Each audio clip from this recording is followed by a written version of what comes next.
On the morning of August 15, 2012, a crew from the Inland Water Pollution Control descended into the subterranean world beneath Sterling Heights, Michigan, which is a suburb that is north of Detroit. And they had a pretty routine task. They had to perform maintenance on a massive sewer pipe buried 50 feet below the intersection of 15 Mile Road and Maple Lane. In the darkness of the pipe, they encountered a blockage on a metal grate. It was not the typical congealed mass of grease and those flushable wipes. No, you know those wipes aren't flushable, right? Instead, the workers found themselves staring at between 10 and 15 softball-sized chunks of what was obviously human flesh. The discovery was the beginning of a mystery that would unravel over the next 13 months, leaving a trail of unidentified victims and a criminal investigation that remains one of Michigan's most disturbing cold cases. The first find was not the only find, and it was the beginning of a pattern. 4 months later, in December 2012, another crew working in the neighboring city of Warren, Michigan, which is about 7 miles south, would find more human remains, this time described as being precisely cut into cubes. After a period of quiet, a third set of remains was discovered in September 2013 in Sterling Heights, close to the site of the first incident. Forensic scientists would get involved and reveal the flesh didn't belong to one person. It belonged to 3 separate people. We now had a case of potential serial homicide happening in one of the places no one ever thinks to look. The sewer system in Metro Detroit is huge, a concrete labyrinth that serves over 800,000 people, and this sprawling network became an active problem for the investigation. This is the story of human flesh in the sewers. Let's get spooky. Hey, spooky people, it's your best friend Kenny here, and we are back with another spooky, disturbing story. Before we get to today's story, let's make sure that you are subscribed to this channel, The Spooky Lawyer.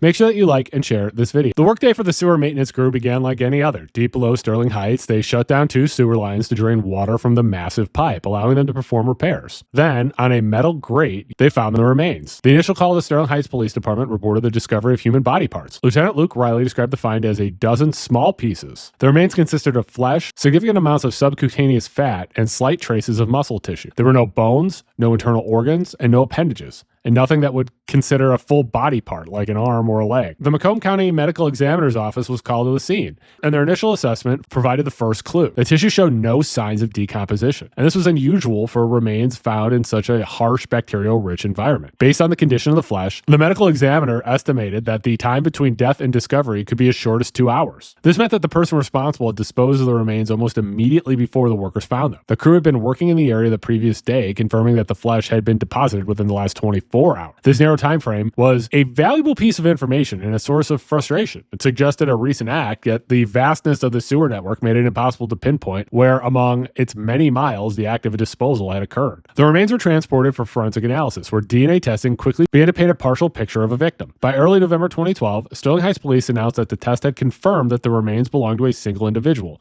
a Caucasian female. Furthermore, the significant amount of fatty tissue attached to the skin led investigators to conclude that she was a person of large build or was noticeably obese. This woman was entered into the National Missing and Unidentified Persons System as case number UP10563, and that digital file would become her only official identity. Her NamUs profile is a testament to the mystery. Her age, height, and weight are all listed as cannot estimate. The circumstances of recovery are noted with brevity. Unknown, homicide suspected, body pieces discovered in waste sewer. Amidst the otherwise featureless pieces of flesh, investigators found a promising clue. 6 of the recovered skin fragments were marked with portions of a large, professionally rendered tattoo. They saw this as their only viable path to identification, so the Sterling Heights Police Department made the unusual decision to release graphic, uncensored photographs of the tattooed skin in the media, hoping that a friend, family member, or the original artist might recognize the distinctive work. Forensic analysis of the tattoo provided some key details. Investigators determined that the ink was approximately 15 to 20 years old, as it was beginning to show signs of blurring. This detail was important. It helped establish the potential age range for the victim. Assuming that she received the tattoo in her late teens or 20s, she was likely between 30 and 55 years old at the time of her death. It was also believed to be a custom design, not a piece of flash art that would have been selected from a studio wall, which theoretically should have made it more unique and memorable. Despite the photographs, the full image and its placement on the body are unknown. The fragmented nature of the skin pieces turned the investigation into a jigsaw puzzle. This ambiguity gave rise to a host of interpretations from various sources. The sewer workers who first discovered the remains reportedly described the design as being Gothic in style. A professional tattoo artist who assisted the police suggested that the curved lines and shading could be part of a larger Japanese-influenced piece, such as a dragon or a serpent. Online, the case drew attention from amateur detectives. One particularly dedicated user on the forum Web Sleuths compiled a detailed PowerPoint presentation complete with visual aids, arguing that the fragments could be pieced together together to form a Sacred Heart with Flames design. Other speculative possibilities include nautical themes like a mermaid or an octopus, or even a butterfly. The release of the tattoo image generated a flurry of media coverage and public interest, but it led nowhere. No one came forward with credible information. No missing person reports matched the victim's profile or the tattoo's description. The police received tips, but none of them panned out. The silence was profound and deeply unsettling. It was the first clear indication that Jane Doe UP10563 may have lived a life of social isolation, disconnected from anyone who would or could report her missing. The failure to identify this woman, even though she had such a unique and personal marker, shows a limitation of forensic evidence. It doesn't matter how specific the clue is. It's only as valuable as the context it connects to. The police strategy was based on a logical assumption that a large custom piece of body art that would have been worn for nearly 2 decades would be known to others. It would be part of her story, visible to friends, family, and partners. It gave no information as to who she was as a person, with a name, a history, a place in the world. The investigation showed that even the most distinctive physical evidence can mean nothing if the victim lacks a social footprint. For 4 months, the investigation of the tattooed Jane Doe languished. Then, on December 20th, 2012, the mystery deepened dramatically. Approximately 7 miles south of the first scene, a sanitation crew was working in an 85-foot deep drain in the Edison corridor of Warren, near 10 Mile and Schoenherr roads. While performing the repairs, they discovered 2 more pieces of human flesh. The find was eerily similar to the August incident, yet it carried a new detail that immediately caught the attention of investigators. Warren Police Detective Sergeant Stephen Mills described the 2 pieces as being precisely cut, not hacked. Each piece was a near-perfect cube, measuring approximately 4 inches by 4 inches. The methodical precision was a departure from the more irregularly shaped softball-sized chunks found in Sterling Heights. It showed a level of care, skill, and that itself was disturbing. The description immediately fueled 2 dominant competing theories that would come to define the case. On one hand, the precision pointed towards a calm, organized killer methodically dismembering a victim. On the other, it strongly suggested a clinical origin, evoking the clean, measured cuts of a surgical instrument. Warren Police began immediately working with the Sterling Police Department and the medical examiner's office to determine if the 2 discoveries were related. The initial assumption was that these 2 pieces might belong to the same tattooed woman found in August. However, DNA analysis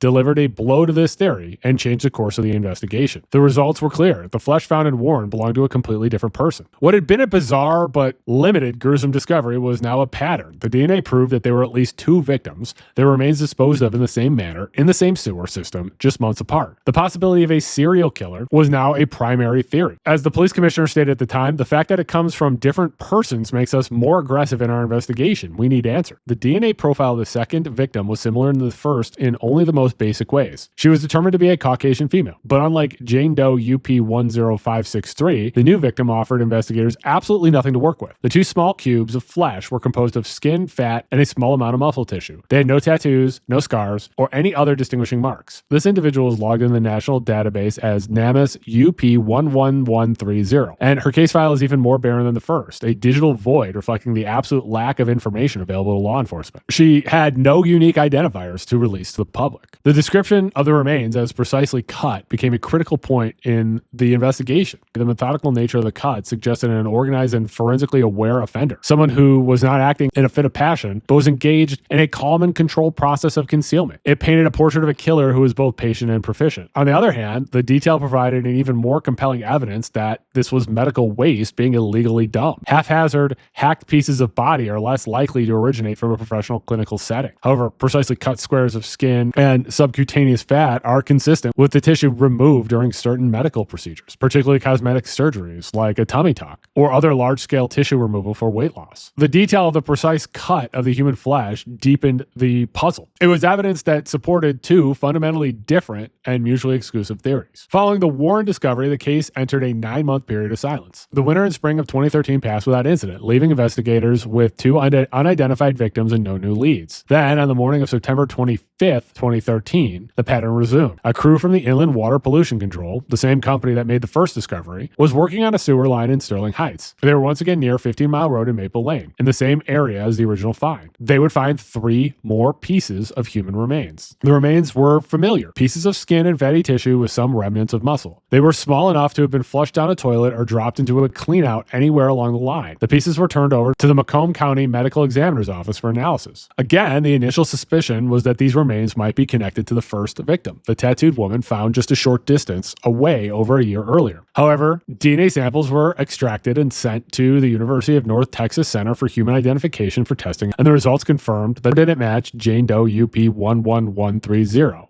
from Warren. It was a third individual. The discovery showed that the events of the past year were not a pair of related incidents, but a series. The third victim manages to be even more enigmatic than the other two. Forensic analysis determined the person was Caucasian, like the other two victims. However, unlike the others, the gender of the individual could not be determined from the recovered tissue. The only other physical detail was the presence of dark brown body hair on the skin fragments. The person was assigned case number NamUs UP11640. There were no tattoos and an indeterminate gender, and there is virtually nothing for the investigators to pursue. The discovery in September 2013 would be the last of its kind. No more human remains connected to this bizarre pattern have ever been found in the sewers of Macomb County. The third victim solidified the serial nature of the disposals, but offered no new clues to break the case open. With 3 unidentified victims, no suspects, no discernible crime scene, the investigation reached an impasse. The trail that had begun with a shocking discovery after 13 months had gone cold. By successfully disposing of the remains from a third individual using the exact same method, the perpetrator proved the efficacy and repeatability of this technique. The first victim could have been a panicked one-time act. The second established a potential link, but the third confirms a deliberate, calculated, and recurring pattern of behavior. It shows confidence. The person knew that the sewer system offered a near-perfect veil of anonymity, a place where evidence of the most serious crimes could be washed away with the daily refuse of a million people. This is what solidified for law enforcement that they were not dealing with an amateur. They were facing a confident and methodical actor who believed they had found the perfect disposal method. These gruesome discoveries triggered a major law enforcement response. The Sterling Heights and Warren police departments took lead on the respective cases while coordinating closely. As the complexity and serial nature of the incidents became clear, the FBI also joined the effort, lending its resources to what was being treated as a potential serial killer investigation. During this multi-agency effort, the investigation was stymied from the outset by a set of challenges so unique that they defy conventional police work. The investigation shows the limits of modern forensics. DNA testing proved that the remains came from 3 different people, preventing police from mistakenly linking them to a single victim and establishing the serial nature of the case. However, this is where the usefulness of the forensic science ended. The DNA profiles were run through the Combined DNA Index System, which is a national database containing profiles of convicted offenders, arrestees, and forensic samples from crime scenes, but there were no matches. The profiles were also compared against databases of missing persons and unidentified remains, but again had no success. This is a forensic dead end. It meant that none of the 3 victims had a pre-existing DNA profile on file, suggesting that they had no serious prior criminal history. It also meant that no family member had reported them missing and provided a reference DNA sample to law enforcement. The victims were off the grid. An obstacle confronting law enforcement was the unprecedented nature of the crime itself. Police are trained to investigate crime scenes, but in this case, the crime scene was a flowing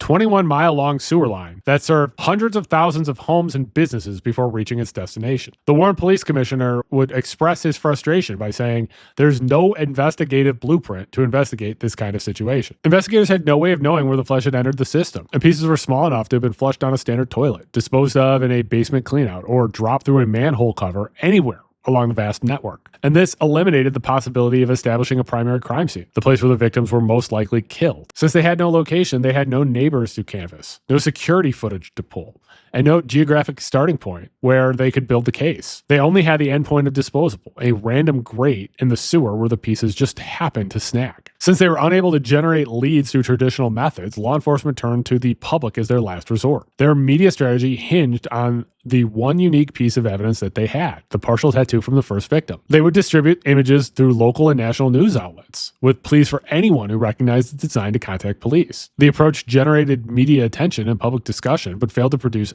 any sort of breakthroughs. They knew that the 3 individuals had been dismembered and disposed of, but they had no names, no faces, and no crime scene. The DNA technology only served to define the frustrating scope of this case. The more they learned, the more they understood how little they knew practically. From the moment the second set of remains was confirmed to be from a different person, the investigation went in 2 different directions. There are 2 plausible scenarios. One is the possibility of a suburban serial killer operating in their midst, and the other is the prospect of illicit medical tissue dumping. The serial killer theory is the primary theory. The evidence supporting this case is straightforward. The discovery of the remains of 3 separate individuals disposed in a similar manner over a 13-month period is the classic definition of a serial crime. Law enforcement officials repeatedly stated that they were treating the case as homicides and were not discounting the possibility of a serial killer. The act of dismemberment itself is a hallmark of homicidal violence, often employed by killers to depersonalize the victim, satisfy a psychological compulsion, or, and more practically, to make the body easier to transport and conceal. But they didn't have heads, hands, feet, what are normally the primary means of visual and fingerprint identification, were never recovered, which could suggest that the perpetrator was forensically aware and actively trying to prevent identification. The local community was afraid of a predator in their midst.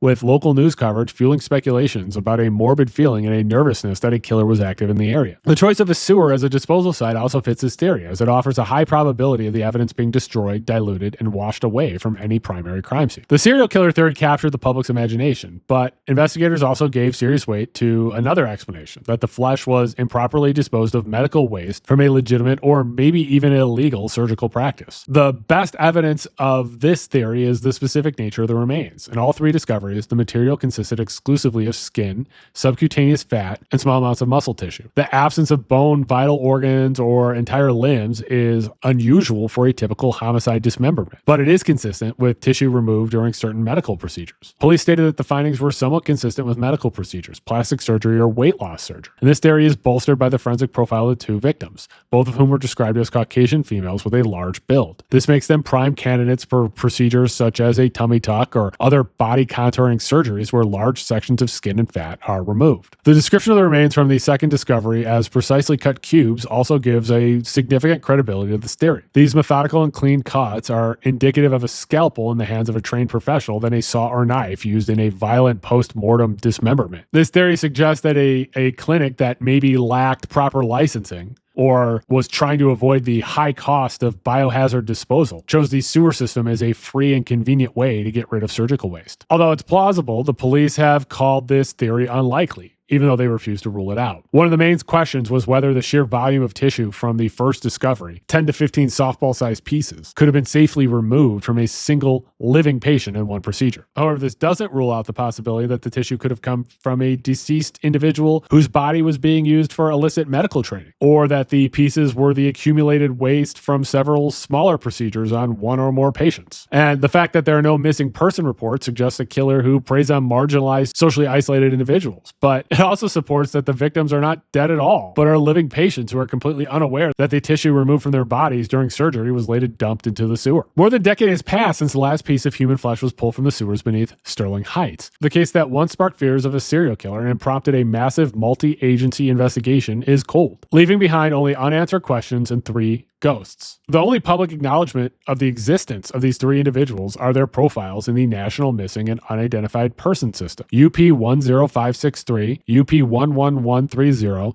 and UP11640. This is all that exists for these people. There are no human stories to show who they were, who they loved, who they cared about. They are the final chapter in a mystery defined by what is missing. As time has passed, the narrative of the Macomb County sewage flesh has slowly faded from the public consciousness, submerged by new headlines. The mystery of the 3 unidentified people has been washed away. These individuals' identities have been lost, their stories unknown, and all that is left are sterile case files, and the knowledge that their final resting place was a dark, flowing labyrinth of a sewer. Make sure you're subscribed to this channel, The Spooky Lawyer. Make sure that you like and share this video. Follow me on Blue Sky, Twitter, and TikTok. My username is The Spooky Lawyer. If there is a spooky or disturbing story you would like me to cover, leave a comment and tell me about it. Or if you like the video, leave a comment and tell me about it. Or if you're feeling shy, send me an email. My email address is thespookylawyer@gmail.com. If you'd like to support the channel, there is a link in the description to buy me a coffee so you can buy me a coffee. Or you can become a member of the channel. For the $1.99 tier, you can get access to exclusive content, including exclusive videos, as well as access to my videos before they go public. I appreciate you considering this. It's $1.99. I'm going to put the names of all the people who have donated to this channel here, and I'm going to put the names of all of the people who are members of this channel here. Thank you all very much. You also support me by clicking like, sharing, and continuing to watch my videos. And I really do appreciate that you watch my videos. And please stay spooky.